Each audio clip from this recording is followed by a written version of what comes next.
Master planning को आप जब समझ गए ना, सीरियसली मैं कह रहा हूँ, आप बहुत सारी गलतियों से बचोगे। और यही गलती करके बहुत सारा बच्चा पढ़ता तो रात दिन है, लेकिन इन गलतियों करके वो जो है बहुत ज्यादा गलती करके उनके नंबर कम आते हैं और एवरेज बच्चा ऊपर उठ जाता है और टॉपर जो है कोचिंग का नीचे हो जाता है। आपने अक्सर देखा। हेलो स्टूडेंट्स, आज 1 फरवरी है और जो क्लास 12 के तो आज ही से बच्चे लोगों का एग्जाम स्टार्ट हो चुका है, साइंस स्ट्रीम के बच्चों को, और 3 तारीख से आर्ट्स वालों का स्टार्ट हो चुका है। तो उन लोगों का एग्जाम बस अब शुरू हो चुका है। अब वो लोग अपने अपने मेहनत में अपने अपने एग्जाम में लग गए हैं। जो 10th वाले बच्चे हैं उनके लिए मेरे ख्याल से आज से अगर बात की जाए तो 14 दिन बचा हुआ है, लेकिन यहाँ पे लिखा हुआ है कि 15 डेज स्टडी प्लान दिया हुआ है कि 15 दिनों में आपकी जो पढ़ाई की प्लानिंग क्या होनी चाहिए, क्या आपको तरीका आजमाना चाहिए। तो सबसे पहले आपको पता होना चाहिए कि आपके सिर्फ चंद ही लम्हे रह गए, आपके पास कुछ ही दिन रह गए और 12th वाले का तो आज से स्टार्ट हो गया है। और ये बहुत ही खास वीडियो है। मैंने आपको बताया था अगस्त से, अक्टूबर से, नवंबर से आप किस तरह पढ़ के एक अच्छा नंबर ला सकते हैं। तो उसी तरह आज का जो वीडियो हमारा है कि 15 दिनों में आपका स्टडी प्लान क्या होना चाहिए, क्या टॉपर्स इन चीज़ों को फॉलो करते हैं, वो अच्छे नंबर लाते हैं। और लगभग 10 साल हमने एग्जाम दिए हो गए हमारे 10th में, तो किन चीज़ों का आपको गलती नहीं करना है और हमारा एक्सपीरियंस है पढ़ाई में कि आपको किन चीज़ों का ध्यान रखना है, ये सब इस वीडियो में हम जानते हैं। पूरा मास्टर प्लानिंग है और इस मास्टर प्लानिंग को आप जब समझ गए ना, सीरियसली मैं कह रहा हूँ, आप बहुत सारी गलतियों से बचोगे। और यही गलती करके बहुत सारा बच्चा पढ़ता तो रात दिन है, लेकिन इन गलतियों करके वो जो है बहुत ज़्यादा गलती करके उनके नंबर कम आते हैं और एवरेज बच्चा ऊपर उठ जाता है और टॉपर जो है कोचिंग का नीचे हो जाता है। आपने अक्सर देखा होगा कि जो एवरेज बच्चा रहता है आपकी कोचिंग में वो ज़्यादा नंबर ले आता है, और जो टॉपर होता है कि आपकी क्लास में अच्छे नंबर्स ला रहे हो लेकिन वो गलती करके जो है वो कम नंबर ले आता है। तो उन गलतियों को नहीं करना है। टॉपर किन तरीकों से ध्यान देते हैं और आपको ये चीज समझना चाहिए कि 15 दिनों में बहुत सारे बच्चों का रिजल्ट बनता है या तो वो खराब कर देते हैं, या तो बनता है या तो वो खराब कर देते हैं। उसके जिम्मेदार और कोई नहीं, सिर्फ आप हैं। जो बच्चे एग्जाम दे रहे हैं वही है। अरे आपके पास बहाना होना ही नहीं चाहिए। हमारे समय जिस समय हम लोग एग्जाम दिए थे उस समय रिसोर्स नहीं था, ये मोबाइल नहीं था, ये नेट नहीं था, इतने अच्छे टीचर पढ़ाने वाले नहीं थे उस समय। एक टीचर लिमिटेड रहते थे, उनको ही सब पढ़ाना पड़ता था। अरे आपके पास तो बहुत सारी चीजें, आपके पास रिसोर्स है, आपके पास अच्छे टीचर्स है। अभी हम यूट्यूब पर आपको गाइडलाइन दे रहे हैं, कितने अच्छे तरीके से समझा रहे हैं और आप बहाना मारिएगा। बात समझ लो, आप ही की तरह इतने सारे बच्चे इस बार एग्जाम देने वाले हैं लाखों में, तो वो क्या कर रहे हैं, वो तैयारी कर रहे हैं, खींच रहे हैं, रगड़ रहे हैं अपने आप को, तब बेहतर नंबर लाएंगे। ऐसे नंबर नहीं आया जाता। तो आपको फोकस करना है अपने ऊपर। आप फेल करते हो, आप कम नंबर लाते हो, आप फर्स्ट नहीं कर पा रहे हो, ये आप जिम्मेदार हो। क्यों? क्योंकि आप बहाना कर रहे हैं, प्रोक्रेस्टिनेशन कर रहे हैं, टाल मटोल कर रहे हैं, अपने ऊपर टारगेट नहीं है, अपने ऊपर फोकस नहीं कर पा रहे हैं, इस वजह से। तो चलिए फोकस कर ले एकदम तुरंत। बस कुछ की पॉइंट्स मैं बता रहा हूँ, कीवर्ड्स बता रहा हूँ आपको, इन चीजों को आप फॉलो कर लीजिए तो आपका बस हो जाएगा, कोई दिक्कत नहीं है। लास्ट टाइम में आपको यही पढ़ना है। तो 15 डेज स्टडी प्लान में आपको देता हूँ और यहाँ पे सुन लीजिए कि 15 दिन में रिजल्ट बनता है या खराब होता है, इसकी जिम्मेदार सिर्फ ओनली ऑन यू, सिर्फ आप हो प्यारे बच्चों। तो देखिए, सबसे पहले आपको रिवीजन करना, कुछ नया नहीं पढ़ना।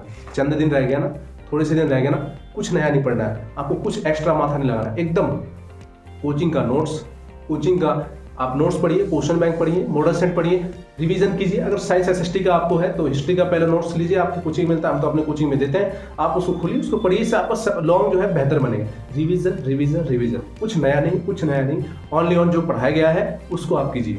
दूसरा नंबर, सैंपल पेपर। पहला हो गया सैंपल पेपर, प्रैक्टिस सेट। आपको पता है कि प्रैक्टिस आपको परफेक्ट बनाएगा, तो प्रैक्टिस कीजिए। लीजिए कोई भी, अपने आप को एग्जाम दीजिए। मैं अपने सारे बच्चों को कोचिंग में कहता हूँ कि आप कोई सा भी मॉडल सेट लीजिए। जैसे अभी बिहार बोर्ड ने जो 50 से 30 रुपये में मिलती है, वो नेट वाली वो ले लीजिए। क्वेश्चन बैंक तो सब बच्चे अभी तक बना लिए होंगे, 6 महीना पहले मैंने अपने कोचिंग में खरीदवा दी, सभी बच्चे ने बना लिया। आप मॉडल सेट लीजिए। मॉडल सेट लेने के बाद आप उसमें ओमार भरिए, और जब आप जैसे साइंस का आप 40 ऑब्जेक्टिव भरते हैं तो 40 ऑब्जेक्टिव मिलाइए और खुद को नंबर दीजिए, आप कितने नंबर लाते हैं। तो बहुत सारे बच्चे मेरे को दिखाते हैं, कुछ 20 ले आते हैं, कुछ 30 ले आते हैं 40 में। तो मैं उन्हें कहता हूँ बस आप मेहनत करते रहो, आप पढ़ते रहो, नंबर का टेंशन नहीं लेना है, मार्क्स का टेंशन नहीं लेना है। बस अपने आपके सिलेबस को, अपने रिविजन को आप कंप्लीट कर लो। बात समझ रहे हो? नंबर्स का टेंशन नहीं लेना है, आपके नंबर्स आ जाएंगे। बस आप मेहनत करते रहो, स्मार्ट मेहनत करो, जो चीज़ हम बता रहे हैं आपको। ठीक है, आपको प्रैक्टिस, सैंपल पेपर बहुत जरूरी है। आप मॉडल पेपर जरूर सॉल्व कीजिए अभी, क्योंकि मॉडल पेपर में काफी कुछ नया देखने को मिलता है। ठीक है, तीसरा नंबर है क्या, short and long type question. मैं जब से देख रहा हूँ ऑब्जेक्टिव आया है बिहार बोर्ड में, हम लोग के समय में नहीं था। हम लोग के समय तो ओमार भी नहीं था, कॉपी में भर देते थे। हम लोग समय में बस टीचर कहते थे कि 12, 13, 16 पेज भर के आना, जब नंबर आ जाएंगे, लेकिन ऐसा कुछ भी नहीं दिखा मेरे को। तो बात समझिए, ओमार आपको मारते हैं, ऑब्जेक्टिव सब बच्चे ठीक ठाक रट लेते हैं, एकदम पूरा चीज, लेकिन सब्जेक्टिव इतना गंदा लिखते हैं, इतना गंदा लिखते हैं कि एकदम बेकार नंबर लाते हैं। उसके जिम्मेदार कौन? आवेदन पत्र नहीं लिख पाते हैं, इतने मंद बुद्धि और बुद्धिहीन बच्चे होते हैं। तो आप यार प्रैक्टिस क्यों नहीं करते हो यार, निबंध क्यों नहीं लिख लेते हो, आवेदन क्यों नहीं लिखते हो। मान लीजिए अगर हड़प्पा सभ्यता के बारे में दे रहा है, मोहनजोदाड़ो के बारे में दे रहा है आपको संक्षेप कर, आप यार बैठ के उसको लिखो, प्रैक्टिस करो, 5 कितने शब्दों में लिखें, कितने वो करें, वो चीज़ नहीं करेंगे, इसलिए वो उन लोगों का रिजल्ट कम आता है और टॉपर बच्चा हमेशा एवरेज रहता है। चलिए अब आइए नेक्स्ट, वीकनेस। बहुत सारे बच्चों के अंदर बहुत ज़्यादा वीकनेस होता है, कमजोरी किसी चीज़ में होता है, किसी चैप्टर में। जैसे मान लीजिए कि अगर मैं हिंदी पढ़ रहा हूँ, हिंदी में मेरे को गद्यांश आता है, ठीक है, गद्यांश आ रहा है, निबंध लिख ले रहे हैं, पत्र लिख रहे हैं, लघु उत्तरीय, ठीक है, दीर्घ उत्तरीय, ये इसमें बच्चा फंस जाता है। लघु उत्तरीय एक छठा नंबर आ जाता है संक्षेप, संक्षेप नहीं कर पाता, तो इस वीकनेस को आपको अभी टाइट करना है। ये सब तो आप कर लोगे, गद्यांश इजी है, निबंध इजी है, पत्र इजी है, 2 नंबर या इजी है, 3 नंबर या आप कहानी पढ़े, आपको कोचिंग, मैं तो अपने कोचिंग में सब कहानी वानी पढ़ा के कंप्लीट करा चुका हूँ। अगर आपके नहीं हुआ तो आप संक्षेप को देखिए, ये सब चीजें आपको टारगेट करना बहुत जरूरी है।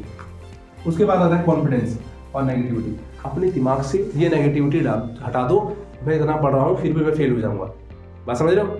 अरे यार ऐसा क्यों सोचते हो, आप मेहनत कर रहे हो, तैयारी कर रहे हो, मैंने क्या बोला कि आप मेहनत करते रहें, मार्क्स का मत सोचें, तैयारी करते रहें, आपके नंबर अच्छे आएंगे, फेल तो नहीं होंगे आप, ठीक है। तो अपने आप को जो है कॉन्फिडेंस मिला, तब सोचो कि आज मैं एग्जाम बैठ जाऊं, और आपको ये सोचना है कि this exam will be the best exam in my life. आपके एग्जाम का ये बेस्ट होना चाहिए, लाइफ का बेस्ट एग्जाम होना चाहिए, आप ऐसा सोचे, ठीक है। उसके बाद होता है टाइम। टाइम की बहुत जरूरी है। बहुत सारे बच्चे ना लिखते लिखते लिखते लिखते पेपर छीन लेते हैं, क्यों, उन्होंने ना प्रैक्टिस किया, ना उनको टाइम की एक्यूरेसी है।